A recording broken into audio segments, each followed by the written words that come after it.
Le point se fait au quotidien. Et déjà au 31 mars, puisque le mois d'avril est toujours en cours, au 31 mars, nous étions déjà à 87,3% du taux de prévision en termes d'enrôlement. Ce qui nous met déjà au-delà d'environ 9 millions de personnes déjà enrôlées dans la base. Ces résultats démontrent clairement qu'il y a une adhésion populaire à l'opération. Deuxième élément, cette adhésion a permis aujourd'hui de surmonter les quelques difficultés rencontrées sur le terrain. Si bien que nous pouvons nous réjouir non seulement du comportement des citoyens, mais aussi bien des résultats engrangés à quelques semaines de la fin de l'opération.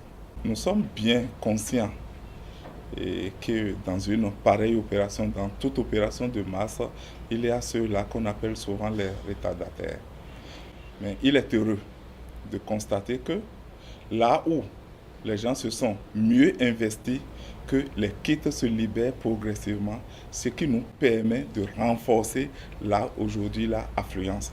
Donc en termes de disposition prise, c'est le renforcement en termes de capacité en kit des lieux qui continuent d'être des lieux de forte affluence en termes de population aujourd'hui. C'était déjà entendu au départ que l'opération dure 6 mois, du 1er novembre au 30 avril, pour la phase initiale du RAVIP.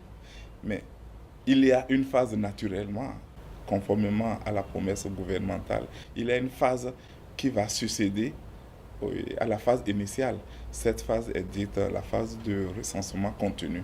Certainement que ceux qui, entre-temps, ne parviendront pas à se faire enrôler à la phase initiale auront l'occasion de le faire aisément aussi à la phase d'enrôlement continu.